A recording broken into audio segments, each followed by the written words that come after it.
Why choose a Sleep Number smart bed? Can I make my site softer? Can I make my site firmer? Can we sleep cooler? Sleep Number does that. Cools up to 8 times faster and lets you choose your ideal comfort on either side. Your Sleep Number setting. Get early access to Sleep Number's biggest sale of the year. 25% off the i8 bed, our most popular. Plus free home delivery. Limited time. All Sleep Number smart beds offer temperature solutions for your best sleep. Check it out at a Sleep Number store or sleepnumber.com today. Live at lunch. You are looking live. Live at lunch. Live at lunch with Ott and Hanny on 104.5 ESPN, Baton Rouge. What the hell's going on out here? Now, here's Jimmy Ott and Charles Hannegriff. Yeah, for some reason or another, you sound a little taller on radio. Is it live? Is it live? Is it live? From Rufino's on Highland Road, welcome to the Friday edition of Live at Lunch, 104.5 ESPN Baton Rouge. Charles Hannegriff along with Jimmy I. Jordan Kinchin's back in the studio. Our full lineup on Friday with us. Sans Max, who is playing a little golf. Trying to tweak his game.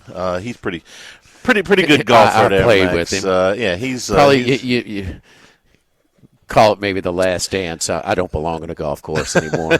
If you get a, I never did. I like to go up there, go out there sometimes, but I'm not any good. No. It was beautiful, but no. Max can play. No, I mean I give him a hard time, and just try and keep them young kids humble. But no, he can hit the hell out of the ball. He even found a dozy place up in Monroe. He better. I mean, he likes it. Damn, he sleeps and drinks it. He's doing pretty good. So, are our golf picks doing any good? I haven't even checked, Charlie. Oh gosh, I've been Berger in Henley. He usually handles that. Let's see. I'm just still catching up and ship DJ off to Henley's in college 10th place. Oh yes, at 4 under. Okay. And right. who else did you say? I got Daniel Berger. Daniel Berger, further down the list. Okay, further down. Right. He is even par. Who's He is winning? in 41st place. The leader right now is Tommy Fleetwood. Wes did say, yeah, he said yes, that lovable. yes, what do you call him, the lovable loser?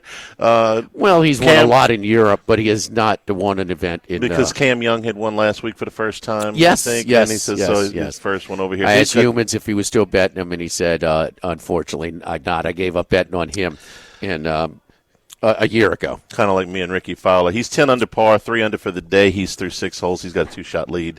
Colin Morikawa 3 shots off at third place. And they are in Memphis, where I understand it is quite hot, which I got no problem believing. So we got a lot to get to here today. Let me start with the LSU stuff. They are practicing right now. That practice is closed to the media. That practice was originally open to the media. It was closed to the media. They decided that last night. So Joe Sloan, the offensive coordinator, the play caller, was scheduled to speak today from the very beginning of camp. He's going to hold that commitment. As soon as practice is over, I don't have an exact time, but as soon as they start, we'll have the updates from what he says out there. That is as scheduled. That was scheduled from the beginning of camp. Brian Kelly has let each of his coordinators speak one time during camp, which is more than we ever got before in a lot of cases. So all of that's normal. Is it normal for them to move practice around the scheduling a little bit? Yes. They do this all the time. Not usually major moves, but do they move the practice inside when the weather gets bad? Do they sometimes move it around 15 minutes, 30 minutes, something like that to steer around weather? Yes, they do that all the time. Do they usually close practice after they have opened it? They do not. I'm not reading anything into that at this point, but do they usually do that? No. Is it unheard of? No. That has happened before too. I understand why everybody's speculation and everybody's dander is up over this. Something happened to Nussmeier in Wednesday's practice that caused him to go off. Every media outlet that I have seen and everybody that I have talked to says that it is nothing that is serious. A a bone bruise, a tweak of something, yeah, okay, something happened. But was it anything serious? Everybody we've talked to said no. Okay, that is the universal deal right now, and I'm going to take them at their word. Did they cancel media availability today because they didn't want to see Nussmeier set out?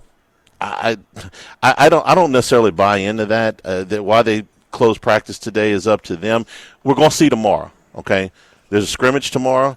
Media is open.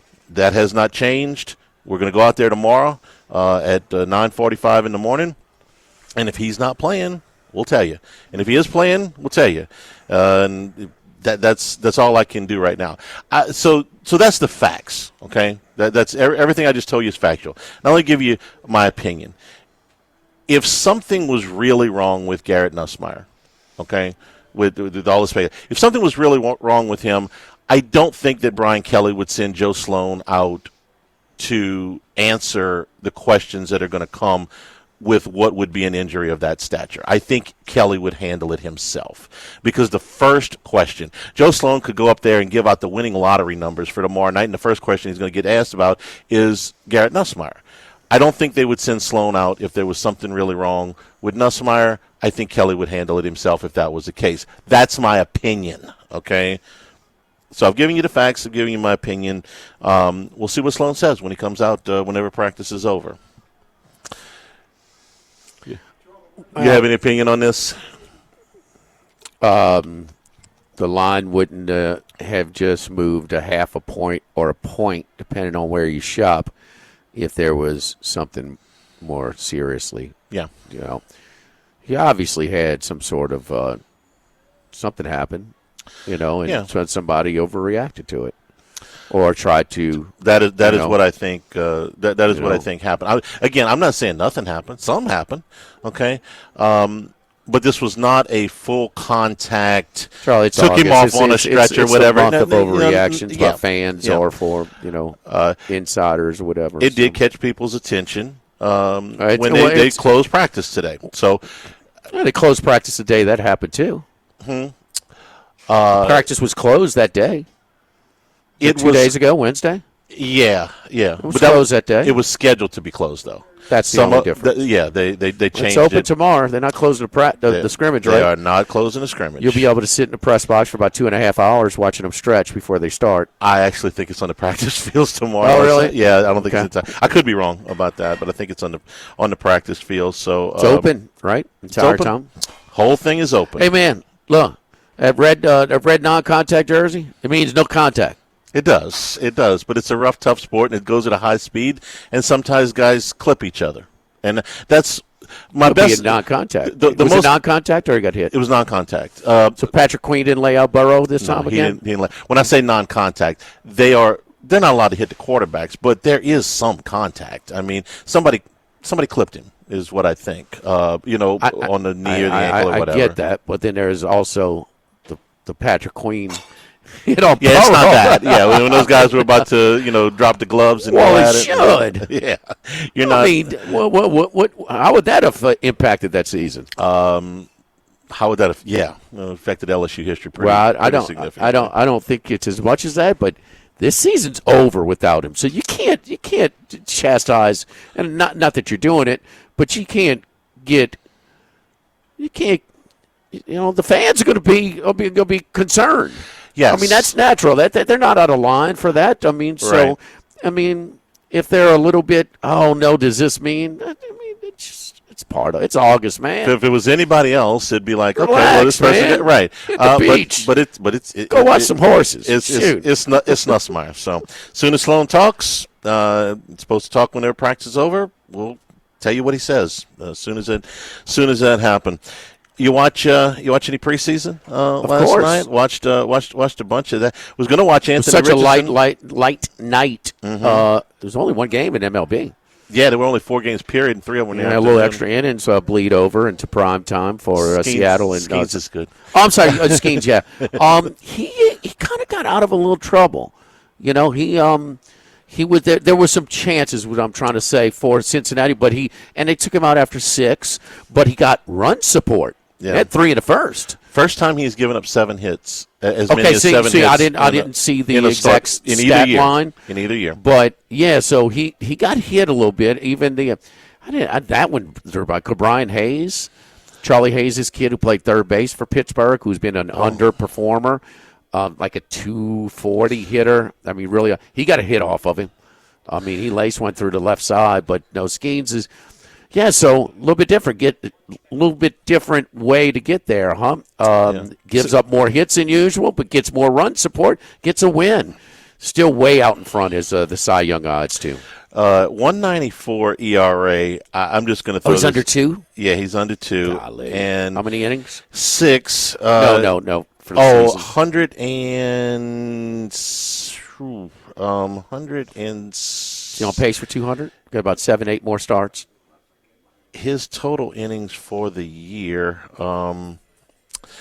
regular season, 144. Okay, so he's on pace to about 175, 180. Yeah, he's averaging right at 6 innings a start. He's been 7 innings a couple of times and 8 once, but about 6 innings. We talked about his pitch count a lot. He has not exceeded 108 pitches all year. Most of his outings are 95 to 105 pitches. So that's usually about 6 innings with his strikeout total. Well, he's on his way, huh? I mean, he is, back-to-back starter for the All-Star game. So you got that. He's minus 280 right now. The closest is last year's runner-up, Zach Wheeler. So it's plus 190. He's not allowed an earned run. See, this is in Pittsburgh all summer since June 3rd, in all of his home starts. He's gone 2 months worth of home starts without allowing an earned run. That's over 2 months. He has not allowed an earned run at home. At home, no. Some of these numbers are ridiculous. And they kind of had some chances. They had like second and third, one out. He got out of, I know, at least once. But here's the problem. We're looking at the odds for the NL Cy Young Award. Skeens, big cushion for Zach Wheeler second. And then Chris Sanchez. That's the guy that got let off because they threw Mizorowski in there with 25 innings pitched. You see? Mm-hmm. Come on, man. That's. The longest stretch for a Pirates pitcher at home since earned runs became a statistic. Yeah, I was about to say. I mean, as good as Rick Rhoden was, or Doug Drabeck, or you're gonna remember this name. He had a really nice stretch there with the Pirates. Zane Smith. He started with the Braves, and he had his best days with the. He wasn't as good as the guys I mentioned earlier. No, but he had the longest. He had a stretch. Huh? He had the longest stretch along with a guy from 1915. Bob Walk was another. Unfortunate name for a pitcher. Yeah. And the Reds don't want to see him. He's got a .39 ERA career against the Reds.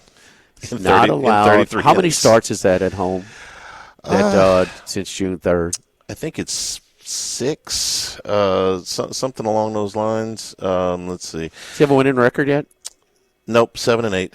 Getting there. Won his last 3 decisions since June the 3rd. 4, 5, 6, 7 starts. They are hitting the ball a little bit better.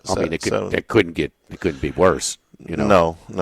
He's special. We'll talk with Chris Massaro about some of the NFL preseason stuff. Yeah, we'll talk. Yeah, for sure, including Burrow. I mean, they look sharp. I mean, it worked. You had a little risk involved there, but hey, that defense. I'm sorry, I put out the first half line.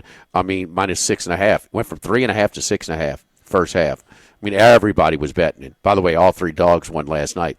Covered the spread, but that defense. They played the starters on defense, too. All we're talking about is Chase. We're talking about Burrow. Yep. T. Higgins. By the way, T. Higgins dropped a touchdown. I don't think he had an incompletion, basically. It's second-team defense. You should do that. But, damn, the second-team offense shouldn't go through your defense like that. They did. So maybe more of the same this year for the Cincinnati Bengals. We're at Ruffino's today. We are pardon our progress over here at Ruffino's, man. We are doing a job at the bar. So that is under construction. So when you enter the restaurant, we're to the left in the sort of the banquet bar area. So got the TV over here. Barry's here. Hal's here. Mr. Curtis is here. So all of the regular attendees. So has it been perfect attendance since I've been gone? Huh? Yes. Okay, just making sure. Just making sure. So the fried shrimp, andouille crusted Gulf shrimp with the tasso cream sauce, creamy polenta, and brown butter is one of our appetizer features. The duck fingers, boy, they're popular over here. When we can get them? There sometimes the supply can be a little bit shaky, but we got them right now. So take advantage. The crispy duck fingers with the bang bang slaw, orange chili sauce, soup and salad specials. The shrimp and corn chowder is a soup special today, and then a strawberry and spinach salad. Yes, in memory of Charlie Baglio. Oh, this is a strawberry man. Baby spinach, strawberries, candied walnuts, crumbled feta, red onions, lemon, pomegranate vinaigrette. Entree features a bone-in pork chop, grilled-in bone-in pork chop with the shrimp bordelaise, the brioche croutons with the wilted spinach. Fish Marjorie is our fish special today. Fresh Gulf catch, jumbo lump crab meat, mushroom cream sauce with roasted vegetables. And then we have a prime rib today and all through the weekend. 22-ounce, 44 Farms prime rib, locally sourced with the au jus and house-made mashed potatoes over here at Ruffino's. There you go. Live from the Hidden Pour. The Hidden Pour is what we're calling this here, our auxiliary bar. The Hidden Pour at Ruffino's. Live at lunch, 104.5 ESPN Baton Rouge.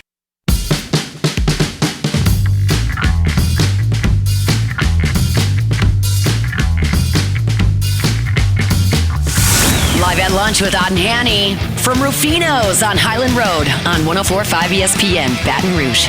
Chris Massaro joins us right now. Spent a lot of time with him at the track and beyond. So, Chris, what you up to right now? You're en route, huh, to Las Vegas?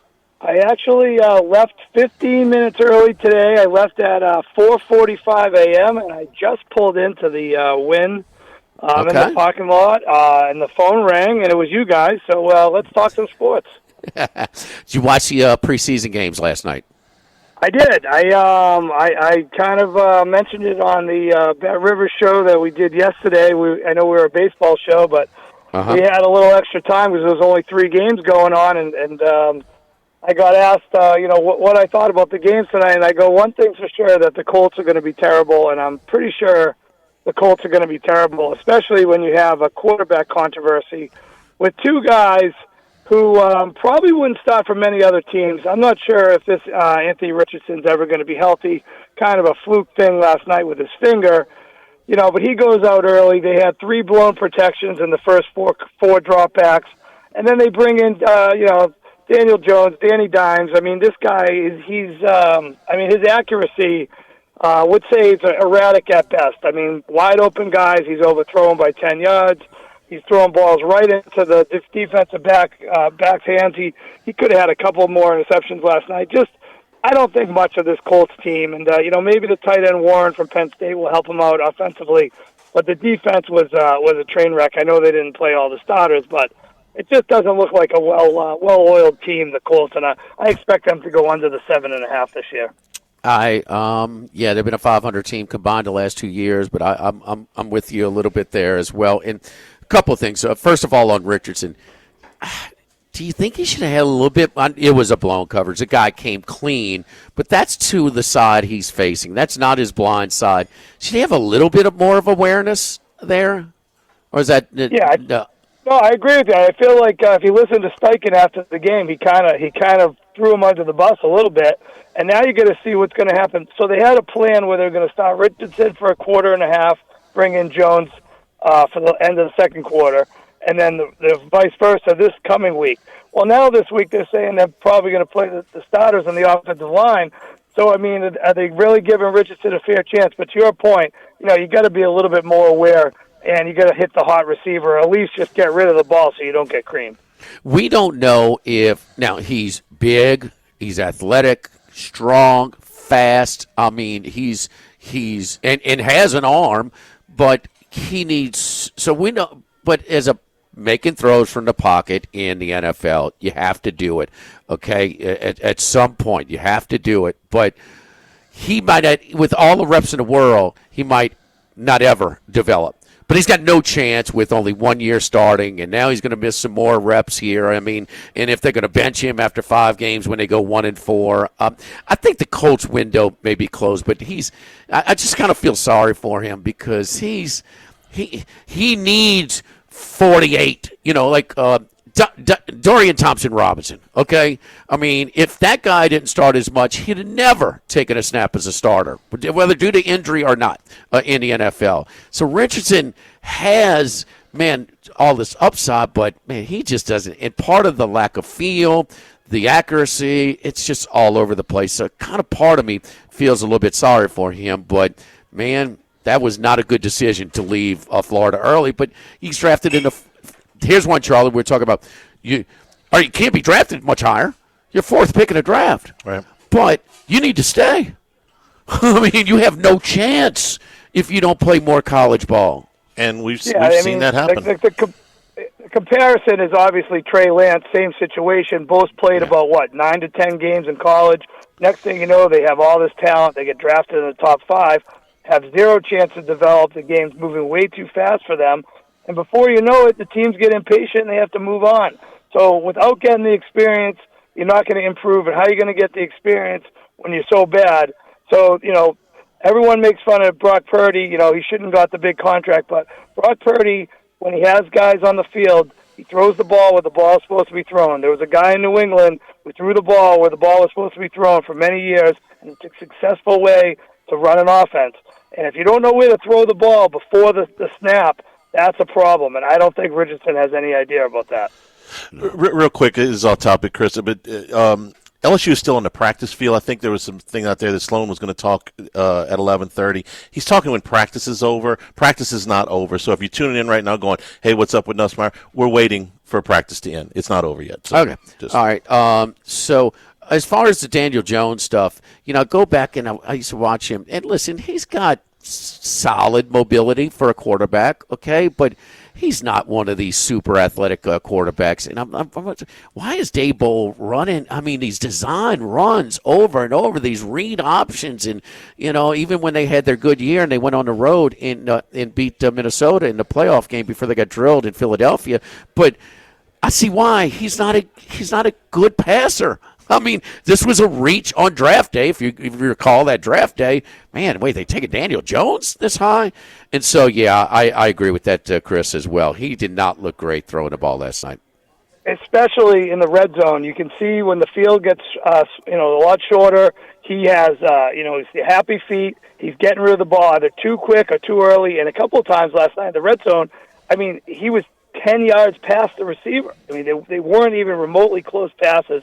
And it just kind of, I just kind of figured that's what was going to be with this team. It's only the first preseason game, but I'm not high on their defense and I'm not high on their quarterback play, and that could be a recipe for disaster. All right, Joe Burrow's second choice to win the MVP currently for this season. He might have had an MVP season, but the team was not a playoff team, and, team success does have an impact on individual awards, right or wrong. He was outstanding last night. Well, you would think so. They were going against the number 2 defense, even more so.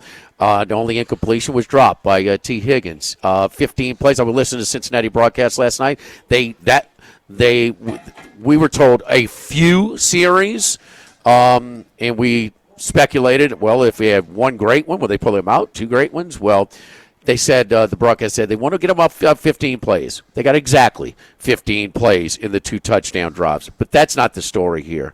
The story is that defense. They played some starters last night against the Eagles backups, and the Eagles went right back to, are we overreacting to this preseason, our first glimpse of this Cincinnati defense, which was so bad last year and kept them out of the playoffs?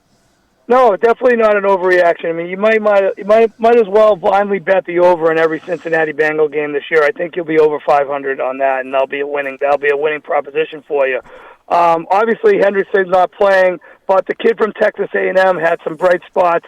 I saw a few clips, isolation on him, where he really dominated his guy at the line of scrimmage. But the rest of the team, they don't have much.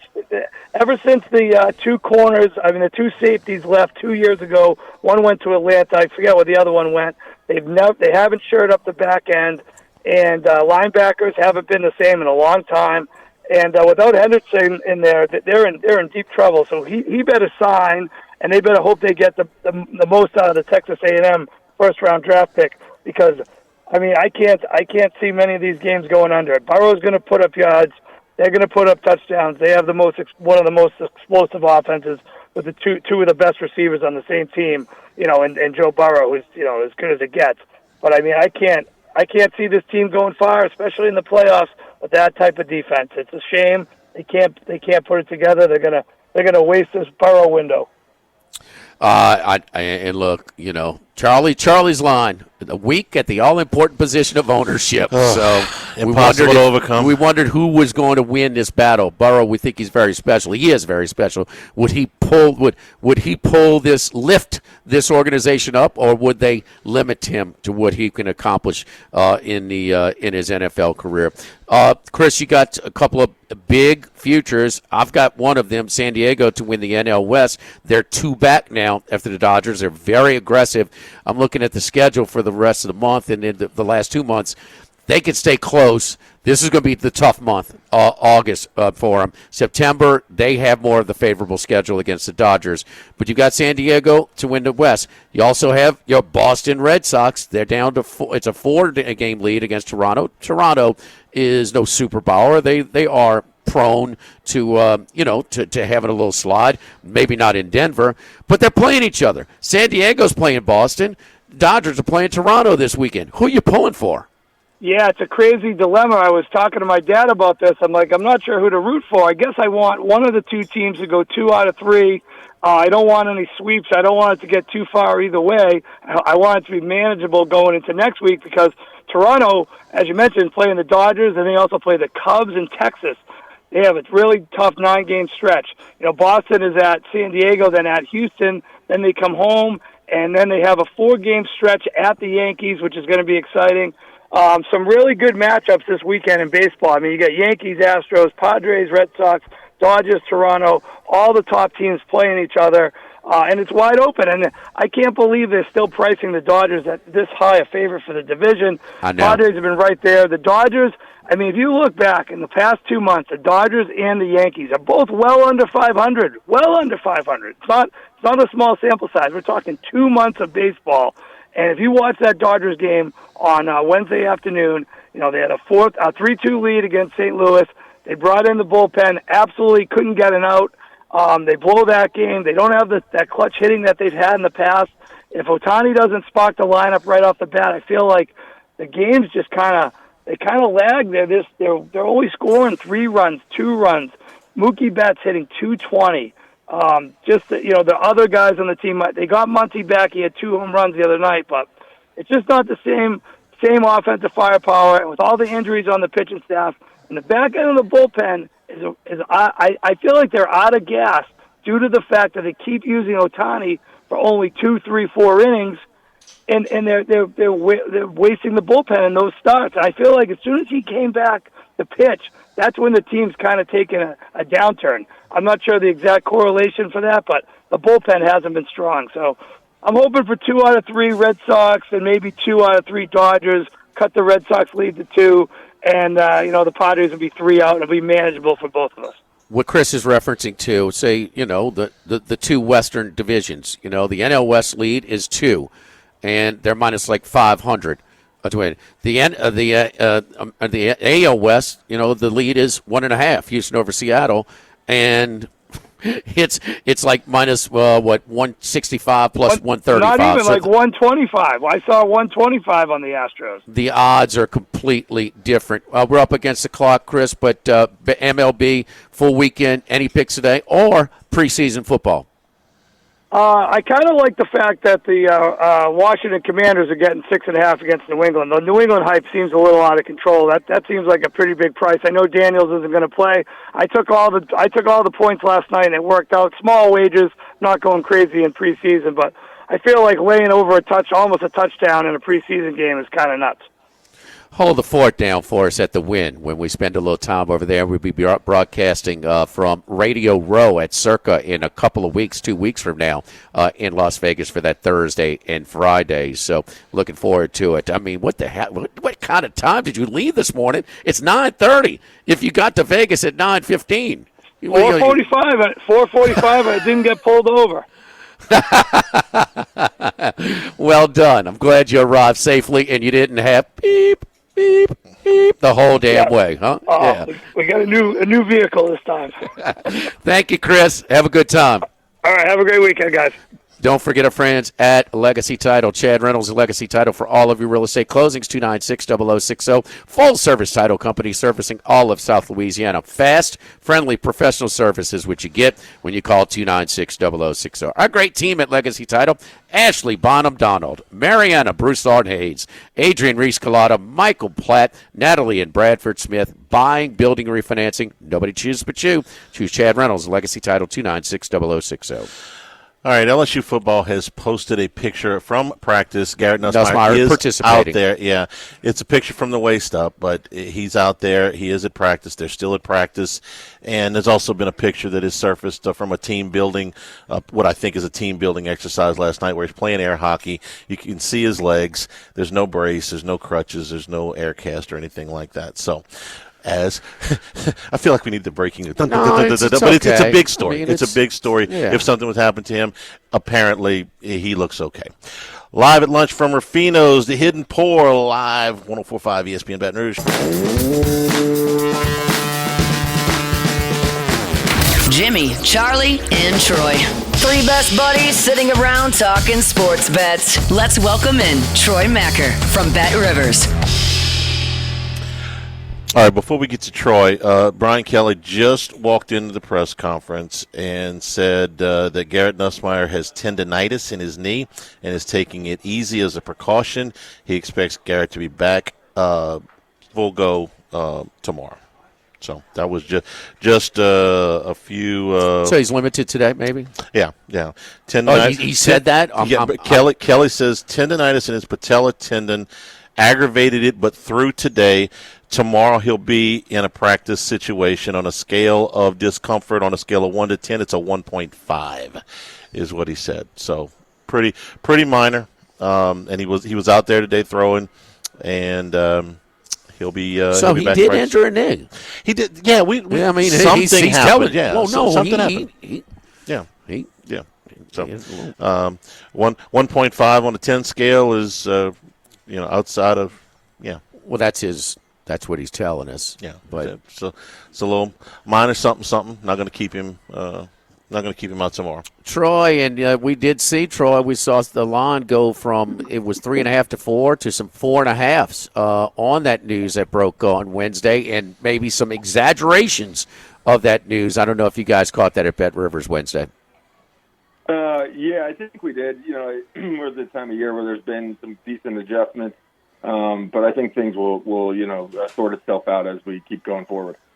Hey, Troy, the three very limited. I'm sure it's everybody's account. Very limited action for the Hall of Fame game last Thursday, but with a doubleheader on the NFL Network, and then guys like Joe Burrow and the rest of the starters playing for about a little over a quarter. It probably had some action. Well, we definitely saw some line movements. I mean, Cincinnati for the first half and for the game lines really shot up. The Raiders shot up. The Colts shot up. All of the line movements, and we're talking about 5 points here, 6 points here, 3 points here. Significant line moves. They all went down in flames last night. Yeah.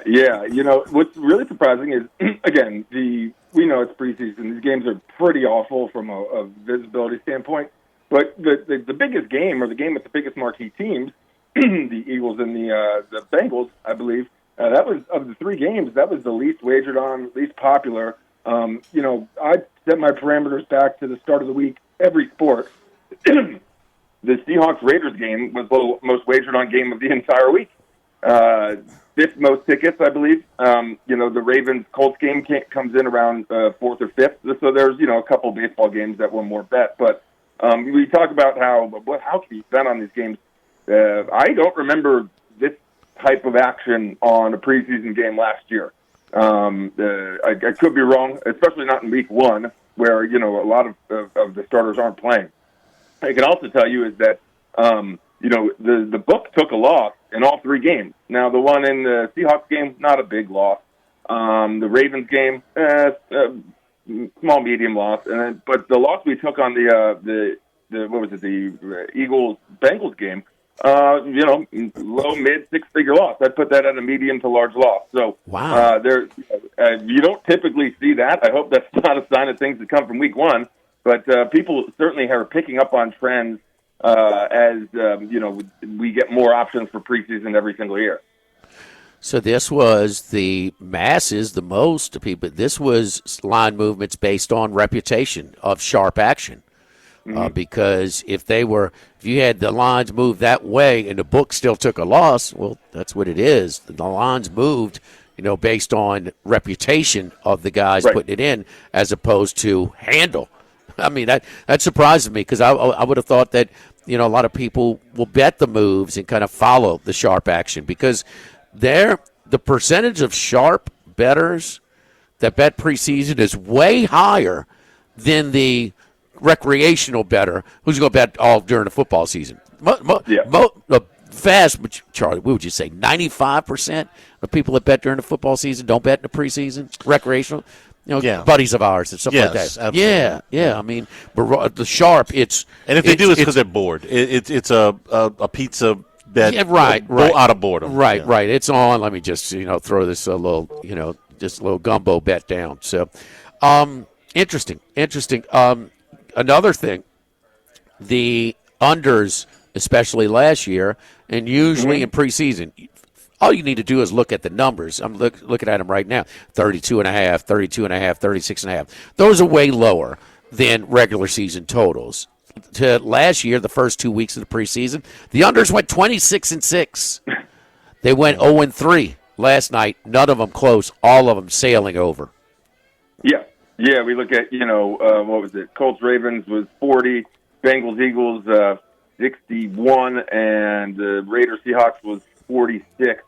And you even look at, the games tonight, we're talking, and if I'm just looking, let's look at tickets. First, we got Browns Panthers, 64% on the over. Lions Falcons, 87% of the tickets on the over. Commanders Patriots, 75% of the tickets on the over. We look at, on the money, it's very similar. So people are definitely leaning the over, and I think that's just betting, betting with your heart, not necessarily your head, because people want to bet overs. They want to see points, even though it's preseason football and points, they don't. It's like whose line? The points are made up and the score doesn't matter. Right. So I'm just intrigued to see that we're seeing more tickets, we're seeing more money on these games. So it is, giving you, when you do see the final percentages, it is a little bit more accurate. You have a larger sample size. But after seeing what we saw last night, if you're going to bet on a side tonight, I would, and you don't have a ton of information, but you're just trying to get in on the action, I'd probably in overs just because I'm a trends guy and I think you follow the trends. And if, it comes back and all three games are on the under, then, maybe don't bet on over-unders on preseason games in the next slate. Do we have any line movements for tonight or the rest of the weekend action, the remaining 13 games in this week one of the preseason? Yeah, I haven't seen any significant action. Frankly, I've been looking. This is the one time of year where I spend a little bit more time on futures and as opposed to the preseason, just because, things can change so drastically based off of one or two bets because our total handle isn't going to be that large. So if someone does place a large bet, you can see a bigger shift in the odds early on where that, won't shift the line too much during a regular season game. So I frankly haven't been keyed in on a lot of the line movement for the upcoming games on preseason. I tried to watch a quarter of the Ravens game last night, and it was just dreadful. it's interesting that once we say they matter, it's the most important thing in the world. But when it doesn't matter, you can't pay me enough to watch it. Plus 6.5 last night, Troy. I thought it was wonderful. So anyway, I thought it was highly entertaining. One man's trash is another man's treasure. So speaking of futures, where are you getting? Are we getting the annual Bears push of future action this year? Yes, we are, and I think because of the addition of their new head coach and people's hoped improvement of Caleb Williams, we're certainly seeing the Bears, but and especially in the Super Bowl market now. It's not as strong of a percentage in their division or in the NFC because the NFC is very strong and their division is obviously could play out being if the Bears are good this year, that's probably going to be the strongest division in football, just because as long as the Lions don't take a step back, the Vikings can hold serve, or J.J. McCarthy is as advertised. But the one in the divisional markets, and I love looking at divisional markets, that is really, really strong is the Buffalo Bills. And the Bills have been, obviously, they've won 4 straight divisions. They're minus 265 in and around, which isn't not a great price, but because the Jets have taken a major step back. And the Jets weren't good last year, but the New York market is huge. They had Aaron Rodgers. We saw a lot of action on the Jets. The Dolphins as well. They, even though Tua had injury issues heading into last year, which were exacerbated, they had Tyreek Hill. They had Jalen Waddle. So a lot of the money we were getting more money on that, but it was split. Well, right now we have 97% of the tickets are on the Bills to win the AFC East, and 89% of the handles on the Bills to win the East. But at the same time, it's the most tickets of any divisional handle or of divisional play. Near almost twice as many tickets on the Bills to win the East than the Chiefs to win the West. Almost twice as much money on the Bills to win the East as the Bears to win the NFC North, and the Bears to win the NFC North is the second most wagered on. So even though Buffalo hasn't really added any weapons on wide receiver, which I know that was one of the concerns last year, it didn't really hurt them. People are going all in on Buffalo this year, and I can kind of see why. Troy, good to have you back. We're out of time. We'll talk to you on Monday. Thank you, buddy. Have a great weekend. You too. Thanks, guys.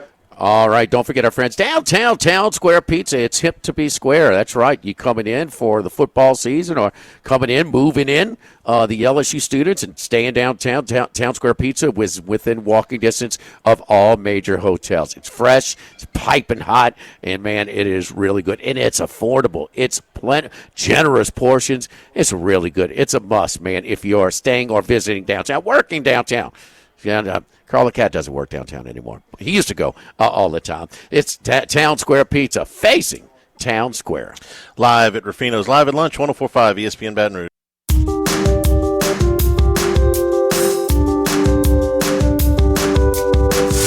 Live at lunch with Odd and Hanny from Rufino's on Highland Road on 104.5 ESPN Baton Rouge. Okay, if you're just joining us, the update from out at practice was, good. Brian Kelly came out before Joe Sloan talked to the media, said that Nussmeier has patella tendonitis. It is not an ACL. He was on the practice field today. He was throwing. He will be in a full practice situation tomorrow. Kelly said he planted the wrong way, and he's got a pre-existing condition with this. We got the audio. We're going to get it turned around here during the top of the hour break, and we'll play it for you when we come back out of the top. Kelly's full statement, which was just under 3 minutes. So, as he said, the world is still round, but you understand the guy had an injury. Yeah. So it's not like it's made up. It's not Clemson message board. And LSU never said fabricated. That. I mean, was it exaggerated? Yes. The internet, it gets blown up. But they never said it was. Yeah. No media member here broke a story about a major injury. This kind of got blown up on the internet. Yes, if he tweaked his knee a little bit, everybody at that practice would have gone a little bit. Absolutely, okay? Including especially the head coach. Yes. All right, we'll come back. We'll have that audio turned around for you when we come back here. Live at Rufino's, live at lunch, 104.5 ESPN Baton Rouge.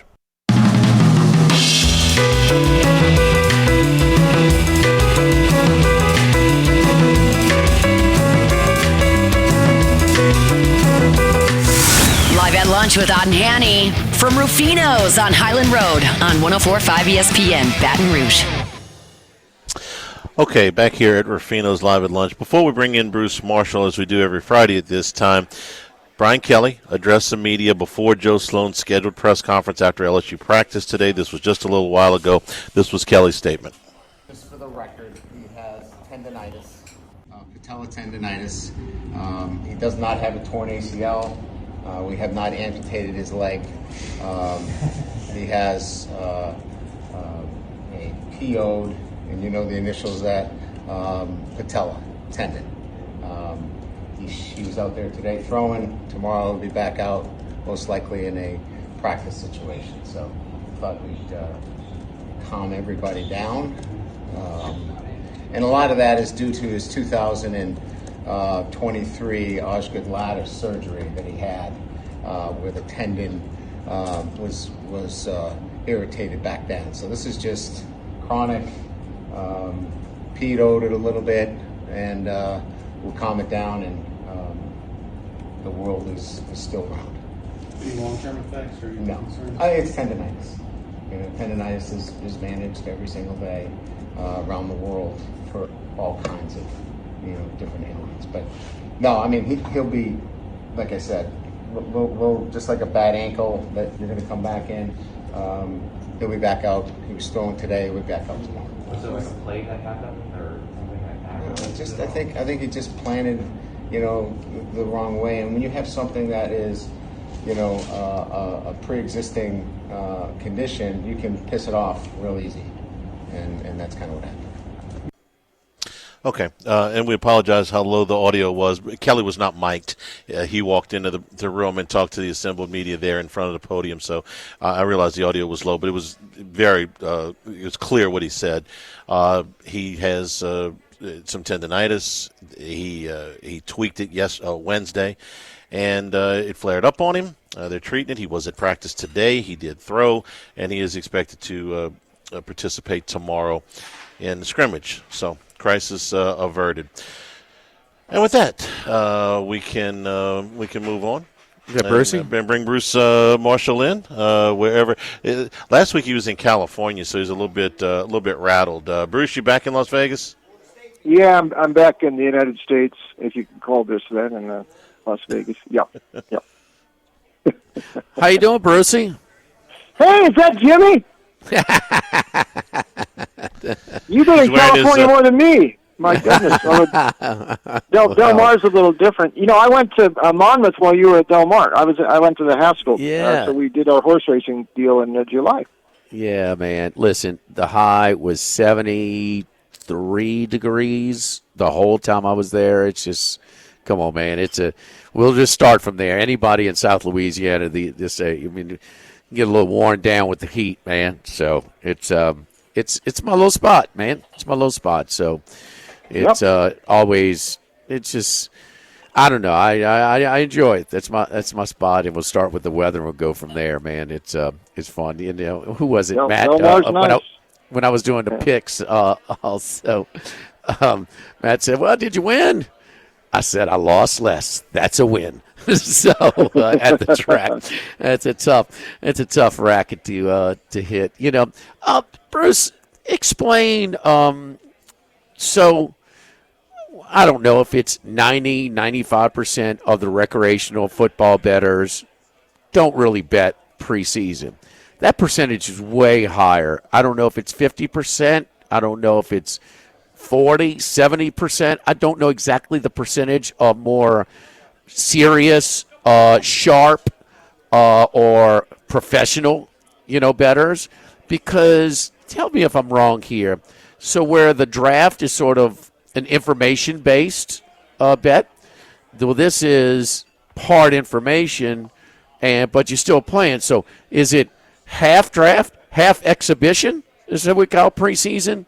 But the information gathering is something that drives the sharp, a much higher percentage of sharp players up to it. For the recreational players who don't have time, they got jobs, they got families, or whatever it is, and they don't have time to devote to trying to see, exactly what the rotation of starters will be for the different games. Yeah, that's all sort of correct, Jimmy. And I think though, the fact, and listen, when I was at the Gold Sheet all those years, Mort Olson used to say that the preseason offered better opportunities or improved opportunities than the regular season. And because just the things you said, you get differences in approaches to the game, how the coaches approach them, the teams, who's going to play and all that. Now, from a point in the 70s when Mort first started saying all that, I mean, things have changed, and a lot of these teams approach these games very similarly right now. You don't see a lot of starters playing, certainly in the first game and definitely the last preseason game. But here is where having a working knowledge of the roster comes in handy. And if you can get some information that means something, that's a plus. And but basically, I've always thought it comes down to the quarterback rotations here. In summer, I mean, you can get some real edges in these games if you really have a good feel for who's coming in and taking snaps. There are a lot of teams in the summer who go deep in the quarterback depth chart, and they simply can't move the ball in summer. But if you get a backup quarterback who can come in there and move the team, what an advantage that is. And I think we might have a couple of those coming up this weekend. But I've always thought preseason is you have a better chance to beat the preseason than you do the regular season, and I stick by that, and I'm still thinking that way this summer.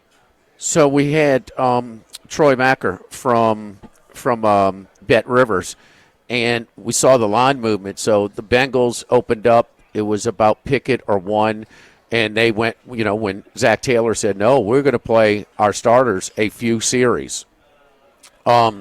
Well, it's including Burrow, including Chase, and those guys. That line went off at 6.5. The Raiders, with their new coach, Pete Carroll, making a return to Seattle. I mean, he is a very big winning percentage at all three stops in the preseason of his coaching career. That line shot up about 3 points or so. The Colts, with their legitimate quarterback competition, they're rotating their Richardson and Jones for the first half against a backup quarterback for the Ravens, and a lot of other starters out. But all three line movements lost. But he said the book took a loss. So the line movements were based on reputation of those sharp bettors who were betting those moves, as opposed to the overall handle. I thought that was interesting. It is interesting, Jimmy, and it means some of the news that comes out of these, even if starters play, they're usually not playing too much. A couple of things. One, as far as Baltimore is concerned, it wasn't long ago that John Harbaugh had run off 24 straight preseason wins in a row. Now, that went from 2016 into early 2023. They cooled a little bit the last 2 summers, but he's had a tremendous track record. He's generally had better backup quarterbacking, and Devin Leary doesn't give him that much. But they did enough in the first half with special teams, and when Rush was in the game, that they were worth it last night. So I think a lot of sharp bettors are just going to play Harbaugh, and they gladly let the line react to the Indianapolis quarterback situation. Oh, by the way, Richardson got hurt early in the game last night, so there's a risk a little bit with his pinky finger. We'll see how that goes. The other note, thus far in preseason, I think this is also sort of interesting. If it's a trend to follow, and sometimes these don't endure, all 4 of these games thus far have gone over rather comfortably.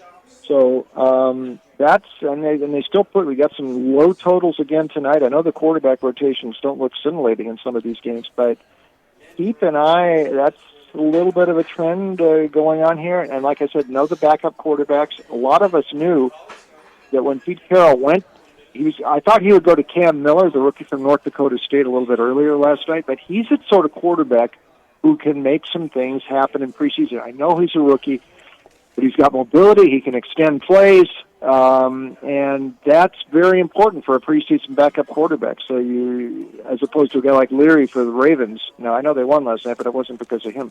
But you know that about the quarterbacks there, and I think there's a couple spots this weekend where that may come into play.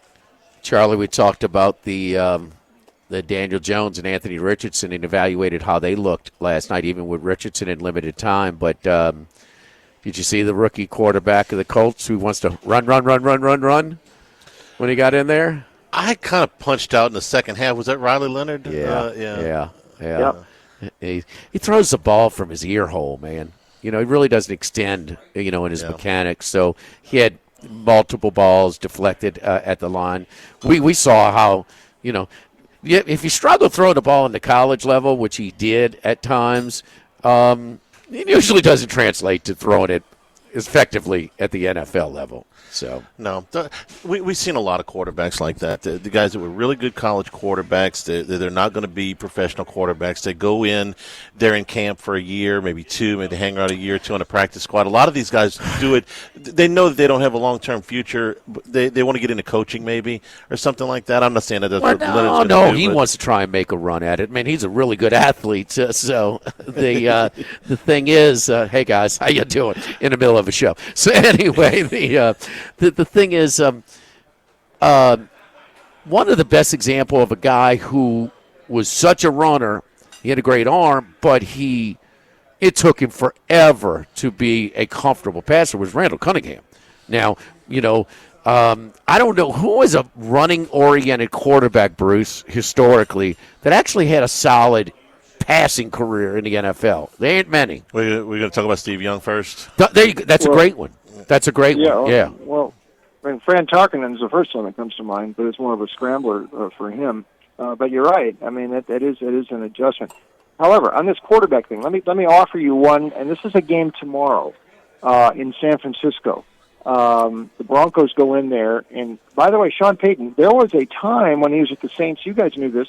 You saw this. He actually had a very good preseason record earlier in his career, and for a point. And a lot of it was when Chase Daniel was still there. And when he would come in the game as the backup, that would be an advantage for the Saints over everybody they played. And that's why Peyton, for several years, had a very good record, at least until Daniel moved on. Okay, so he's in Denver now. Denver won all three of its preseason games last year, plus the last game of the preseason the year before. That's 4 straight wins. They've scored 35 per game in those preseason games. They have been very animated, very sharp. Last year, they had 3 quarterbacks they could run out there. Nix was a rookie, but they also had Zach Wilson and Stidham, who had starting experience, and this generally gave them an advantage as the games went on against other teams. Now, Wilson has moved on this year. Who have they got in there this year as their third quarterback? Sam Ehlinger. He is Mr. August. He's a very good preseason quarterback. He was very good for the Colts. You look at the games when he played, the Colts they did very well when he was in there. He extends plays, and I'm hearing that Peyton really, really is high on Ehlinger. He may go the whole second half tomorrow in San Francisco or in Santa Clara, and I dare say they will move with Ehlinger in the game, and that's why I like Denver a lot tomorrow night. The Niners have got injury problems galore, and you're not going to see Purdy tomorrow night. You'll see a little bit of Mac Jones and the other quarterbacks, including Curtis Rourke from Indiana and Carter Bradley, who used to be at South Alabama and a little bit the Raiders last summer. They've never taken a snap for Kyle Shanahan before. Denver's going to win that game tomorrow night. And oh, by the way, their win margin in those last 4 wins in a row, 24 per game. Shanahan just wants to get out of there alive tomorrow night. Ehlinger will play most of the second half, if not the whole way. And Denver's going to win that game tomorrow night. That's my play of the weekend in the NFL. All right. I remember you being high on him last week as well. All right, some of these the trade deadline's done. And we see, some more aggressive. Padres really aggressive. Seattle was aggressive. And some of these leads are dwindling. Houston down to 1.5. Now, Yordan Alvarez is ready to come back very soon, probably less than a week away from coming back. The Dodgers lead is down to 2. They're showing that it might not be the Dodgers versus the field in this postseason. The Red Sox are only 4 back at Toronto. Detroit's 13-game lead is now down to 6. Which lead is most prone to evaporating the rest of the way to the last 7 weeks of the season?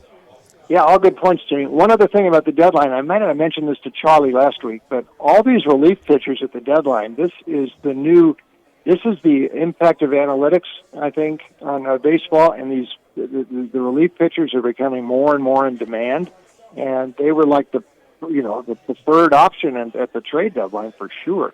And some teams did, really load it up there.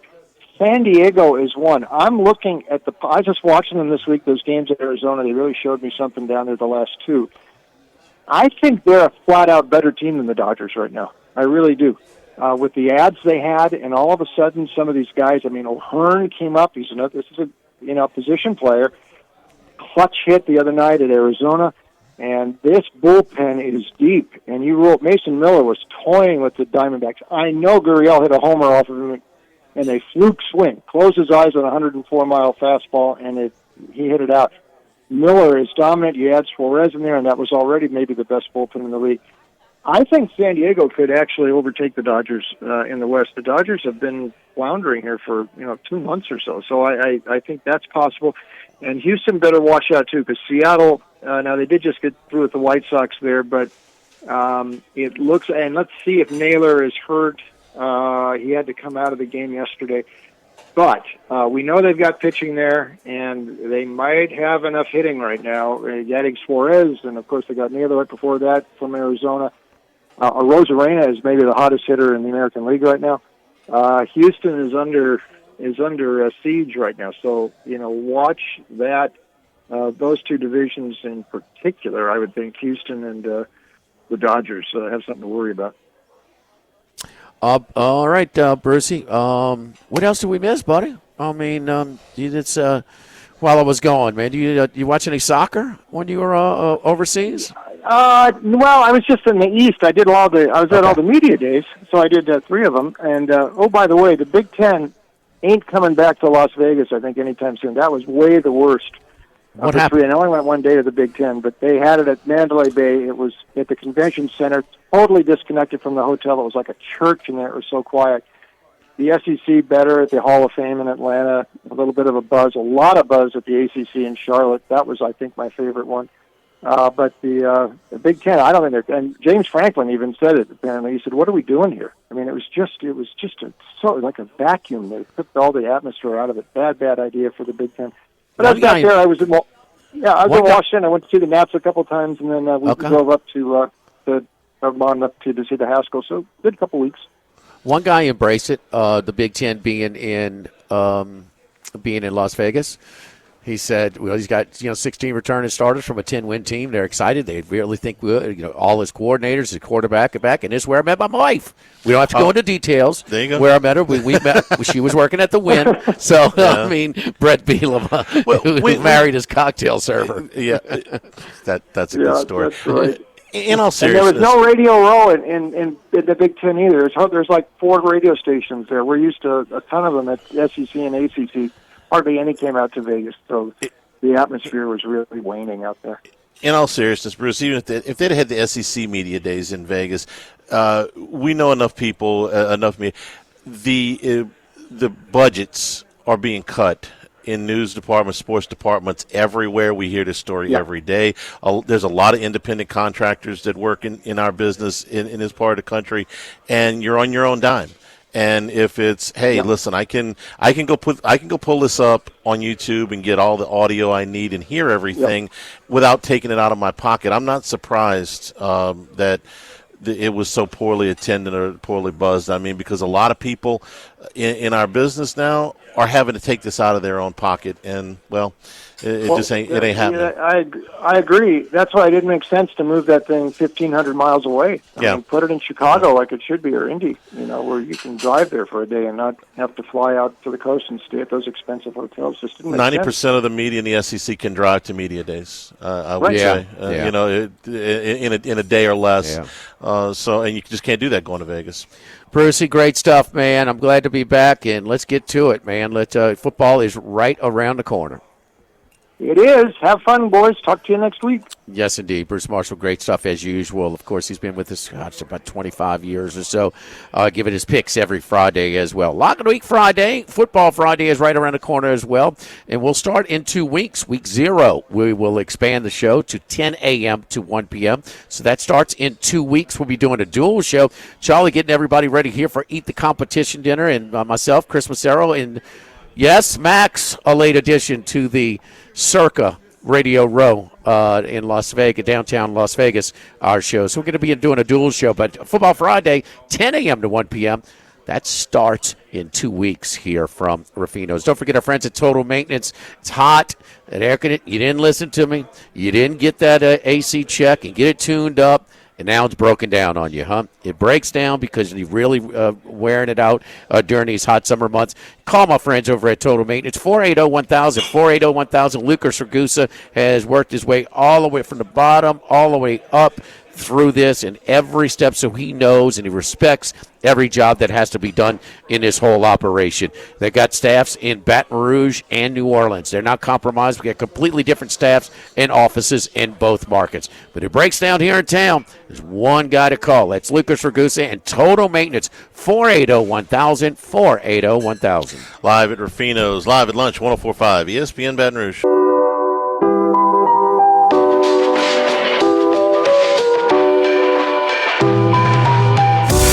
Live at lunch with Otten Hanny from Rufino's on Highland Road on 104.5 ESPN, Baton Rouge. Today's show also brought to you in part by the Thibodeau Store and the Pierre Part Store. Look, tailgating is just about here. You want to get your tailgating gear, all your pots, your crawfish pots, your jambalaya pots, all of your grills, your griddles. Man, get them at the Thibodeau Store, 900 St. Patrick Highway in Thibodeau. All the way up to the big green egg cookers, your outdoor kitchen is going to be taken care of. All of the accessories in addition to all of the hardware, portable rigs, all those things that you want to bring out for tailgating, available at Thibodeau Store and the Pierre Part Store. I got to get down there before football season starts. Yeah. I'm going to make a little Thibodeau store and a Pierre Part store. Mm-hmm. So, I mean, it just gotta get my stuff before. I mean, it's not real work, Charlie. I know you like to claim it as real work when we, have to be on the air 7 days a week during football season. I think I work harder because I'm sweating the games a little bit more than you. Uh-huh. But anyway, you would think that. Man, and you have a really good Jimmy Otweather day. I got to get that green egg going, man. I got to get it going, and so I got to get extra gear. It's fun, man. It's a cool. I mean, it for you if you like to do outdoor cooking, and for you guys that do your own cooking for your tailgates. It's a must, man. It's a must. You don't know what you're missing out on. 900 St. Patrick Highway in Thibodeau. Online, it's thethibodeaustore.com, and delivery available on a lot of these items. So if you're just joining us, Brian Kelly came in, talked about Garrett Nussmeier. He was at practice today. He did throw. He did experience some tendonitis in his patella, and he will be ready to go tomorrow for the scrimmage, according to Kelly. And so, as he says, the world is still round. He said that. Yeah, he said that. Those are exactly right. The world is still round. He's been great with the media, man. He's been more great. than generous with his time, and he's been forthcoming. They are isolated a good bit in that building. That's why they have media relations, sports information people to say, hey, look, you guys are working, 18 hours a day or whatever. Outside, the world is on fire because they think that something is really bad with Nussmeier. And it's like, okay, we'll come in. Kelly came in, gave about a 3-minute deal. We played most of it for you earlier in the hour. That's how you diffuse a situation. And they closed practice today, probably because they didn't want the entire world just breathing down Nussmeier's neck, and every nick and twitch that he did out there today gets scrutinized. It's that's fine. And they didn't close the scrimmage for tomorrow, so that's good. So that crisis, I think, is averted. But let's act like, again, something happened. Something happened. Okay, yeah, something happened. So. And we don't know if it was non-contact or he got hit. He planted awkwardly. Okay. He planted awkwardly. He said that? Yes. Okay. Yeah. This guy's been – he's transparent, man. That's it. Almost to a fault sometimes when he tells you who's out or who's not. I don't know. But he is a different – you remember different guy dealing with the media than he was in Notre Dame. No question. No, he is. And you remember he got out in front of those injury report things before the SEC mandate. He sure did. He wanted to do that. Joe Sloan also talked to the media And a couple things out of that. Number one, he confirmed that Aaron Anderson was back at practice today. The junior had missed several practices with some soreness. He was back at practice today, so that's good news. Expect him to be a big, big part of this offense this year. The other part, and I want to talk about this just for a second here, he said he was enjoying the competition along the offensive line. And I think this is significant. Why? Because at the other positions that there is competition along the defensive line, in the secondary, at wide receiver, even at the backup running back position, there are going to be rotations. So guys that are not in the starting lineup are going to play, some a little, some a lot. But that offensive line, once it gets locked in, it's not a free substitution situation. So when we get 5 that they go with, outside of injury, those are usually the 5 that stay. Now, I know they rotated linemen in the bowl game, but that's a whole different thing. So when you talk about Tyree Adams and DJ Chester, Braylon Moore, Weston Davis at right tackle, and Josh Thompson at right guard, those have been the 5 that have gone out there the most with the first unit. But I think Sloan is not exaggerating when he says there's still competition going on there. And I would watch Cohen Eccles, who had a good bowl game, who has impressed at times in practice and has taken a handful of reps with the ones. I would not rule him out as a guy who could be on the move to potentially be a starter at some point. I would say the same thing about Carius Kern, the true freshman. He's a massive, massive guy. He's about 6'5". He's about 330 pounds. He is a big, big man. He has worked at the left tackle, but he has also seen a little bit of time at guard. Probably not ready to start game 1. They don't have to do that anymore unless they want to.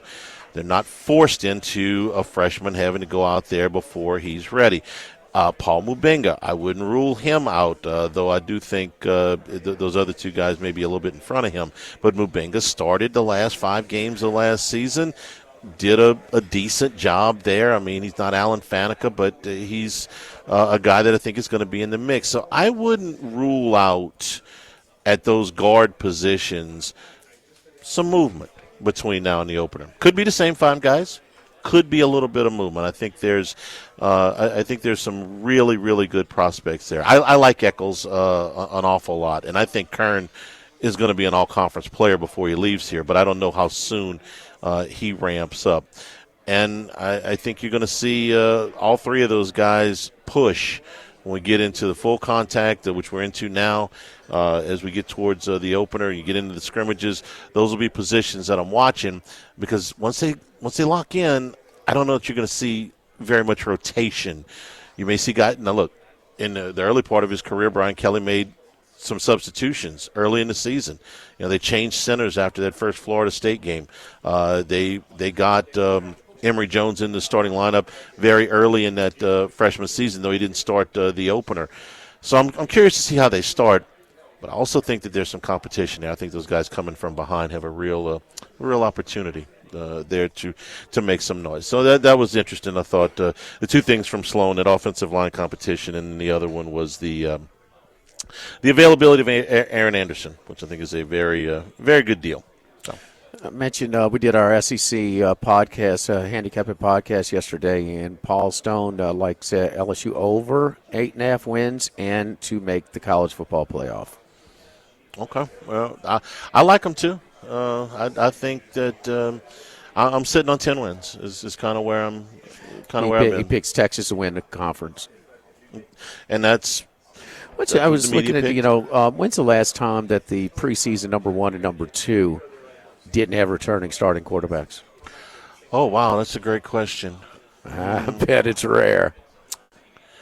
When you talk, Charlie, how many returning starters is your quarterback returning? I mean, isn't that sort of sure?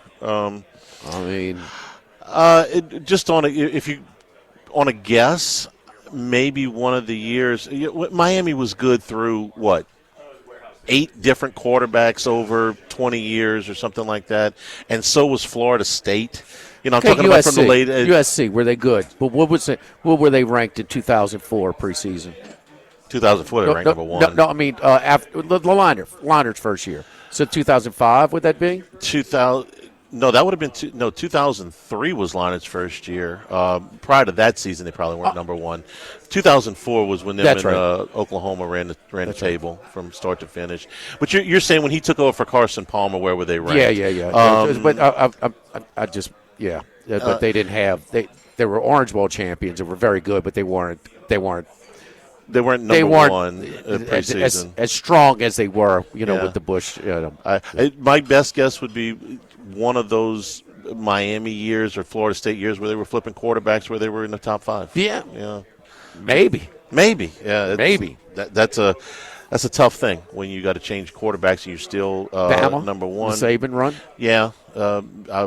Maybe one of those teams. This is the first year I think since 2012 that either Alabama or Georgia was not picked to win the conference by the assembled media at media days. Well, if Texas is not in it, Georgia's the second, right? Yeah, Alabama's third. Yeah, and LSU's fourth. Right, it's just a Texas. LSU wasn't picked to win the league in 19 when they had the best team of all time, so it just gives you an idea. Arch Manning does not go to Texas if they're not in the SEC, if they're not coming to the SEC. Yeah, I think that's accurate. You think that's accurate? Yeah, I do. Okay. Oh, really? You're gonna acknowledge this one to me? I take all of my Manning information from you. Do you need to call Archie? Do you need to call Archie and get a quote from him? I can't wait. I can't wait till your grandkids are being recruited. That's what I'm gonna get. You don't have to worry about that. No. We are brought to you by the Morris Insurance Group. If you're an outdoorsman, if you've got a hunting camp, you got a fishing camp, you got a boat, you got an RV, things that have been maybe a little bit difficult to insure. You have a camp in areas that you big really boy toys. Yeah, big boy toys. The duck camp, the fishing camp, your RVs, your trailers, tractors. If you've got property in flooding areas where you need flood insurance, protect yourself in the event of damage with the Morris Insurance Group. You can get a quote today at morris-ig.com or call 201-0007, 225-201-0007. Talk to my man Buzzy Hydell. He'll get you a quote. He'll get you fixed up. Hunting season right around the corner too. So if you want to get that camp insured, talk to the Morris Insurance Group, morris-ig.com and 201-0007. Live at Rufino's Live at Lunch, 104.5 ESPN Baton Rouge. Live at Lunch with Ott and Hanny from Rufino's on Highland Road on 104.5 ESPN Baton Rouge. Today's show also brought to you by Coastal Capital Advisors, your full-service financial planners. When it comes to retirement, don't take any chances. No two situations are exactly alike, so let Coastal Capital Advisors work with you.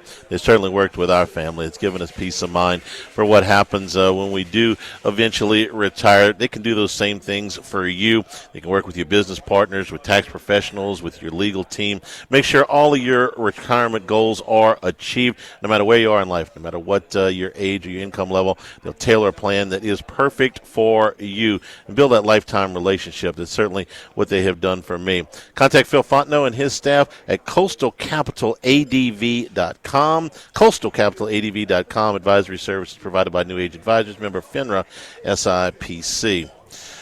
Your boys playing tonight. Did you see the reports out of Giants camp? We're going to see some Jackson Dart tonight tomorrow against the Bills. Just NFL Network game. I'm so not you can pulling actually against him, man. And he's. I think he. You're not a believer. I think he showed some real toughness. He would get by. Man, he'd lower his pads when he was finishing off a run in the secondary. That's not, and so I just think there's a lot of quarterbacks, a lot of average, mediocre, good, whatever, that can really be productive in Lane Kiffin's offensive system. And I've seen it. I mean, his numbers were no better than Matt Corral.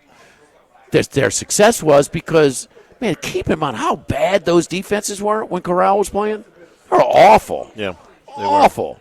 And so, yeah, the overall team success, but there was, Charlie, a couple of things. I mean, you're missing bad on some wide open attempts when too many starts to be doing that. And, I mean, he's a product. You know, every Texas Tech quarterback was a product of their system when they were with Kingsbury and Leach, -1, Mahomes. And nobody knew he was going to be that good.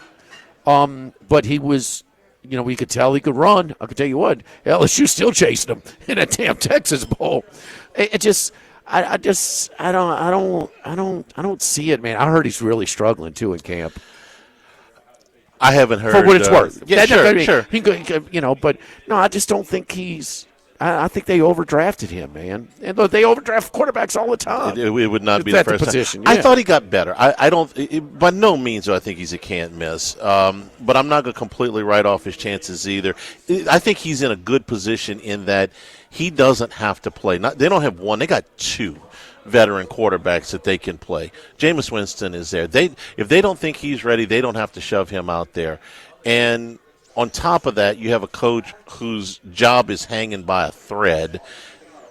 He's going to want to play the veterans. So I think Jackson Dart is going to get, and look, it's more rare than not, even though it shouldn't be, essentially a redshirt year in the NFL. A lot of these guys get shoved out before they're ready because the coaches, the pressure's there from the owner, the media, whoever, push him out there.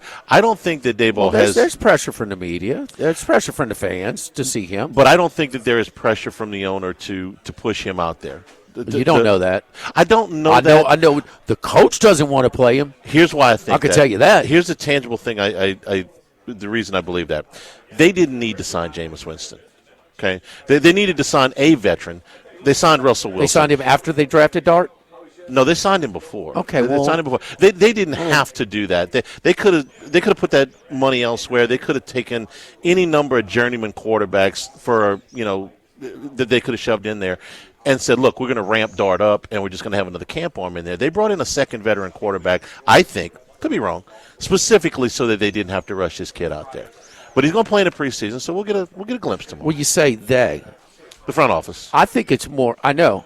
But they, the thing that I think is more pertinent is Daboll and Shane, the head coach and GM, are fighting for their lives. Yeah. There's no – their jobs. They're fighting for their jobs. That is clear. They were given one more year. They could have – nobody would have blinked if they'd have both been let go last year. So – after securing Wilson and Jameis, they drafted Dart when another really good player, and they got one from Penn State, would help them save their job short term. Sure.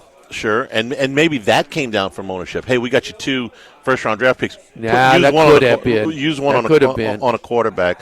That probably did. Yeah. So you said, okay, because it doesn't make sense to you're fighting for your job that you bring in a guy you don't even want to play for this year anyway. Because we all agree on this: playing Jackson Dart over Russell Wilson, that's not the best approach to win this year. No. It is not. Another quarterback we're going to see tomorrow, at least briefly, is J.J. McCarthy, making after a whole year off with that injury last year. So we'll see him. They play the Texans. A lot of expectations also for the NFL Vikings Network this year, man. Like, they're just going to pick up where they left off, man. They won a lot of close games. I mean, a rookie quarterback. I'm not. Now, the coach, coach of the year, he seems pretty damn good. And man, he put Darnold in a spot to succeed where just nobody did before. So they think it's just going to be that easy for the. I don't know, man. And it's a tough division. It's a tough division. So I kind of lean toward they're under this year. What is the total for them? It's probably in the 9.5, 10 range. But I'll check it for you right now. Because they 30 seconds. Because they could go 10-7. Okay, that's probably a playoff record. Okay, and they would be 4 games worse than they were a year ago. I mean, they were 14-3. Charlie, they doubled their win total last year. Yeah. So you could be -4 from what you did last year and still be a playoff team. No, I'm not talking. No, I'm talking about their under for this year. Oh, okay. Yeah. No. I'm talking about like under 10. Let me see let me get to it. I'm pulling them up right now. 14-3 last year, and they lost that last game to the Lions pretty bad. Well, but the other two games were close. 9.5. 9.5. See, you can go over that total, be a -4 from what you were last year. Well, it just seems like it's just they're going. They lost. I just think they bounce this year, man. That's actually good. No, but I would, if I had to play it, I'd bet the under. The under is a little bit more juice. Yeah, it would be a stay away spot for me because I don't know a rookie quarterback. I don't know if McCarthy's good or not. I know last year they lost 4 games, 2 to the Lions and 2 to the Rams, who were both really good, and they didn't lose to anybody else. No, 1 each. Yeah, no, they lost to Detroit twice in the regular season, and then they lost to the Rams once in the regular season. They lost to them in the playoffs. That was their 4 losses. I forgot that. That's right. That primetime game, they looked bad. Both the Rams were in Los Angeles. They were. Both the Rams in Los Angeles. But I know this. How many times did they let him throw the ball against Penn State? Like 10? That's when Harbaugh 8? was in the hotel, right? I don't care. I mean, they locked him up. This guy if he's a guy that's going to start the first game he's healthy as a pro for a team with expectations. Yeah. I mean, he's got a nice supporting cast. Seen a guy? They're going to be without Addison for 3 games. He got his I hadn't seen a guy get locked up since Cristobal used to do that to Herbert. Oh, until he fell behind. Coaching malpractice. You did watch Les Miles, right? Yes, I did. Jamarcus. yes. Matt Berger. We did. Hey, look, don't forget, Eat the Competition dinner is just around the corner.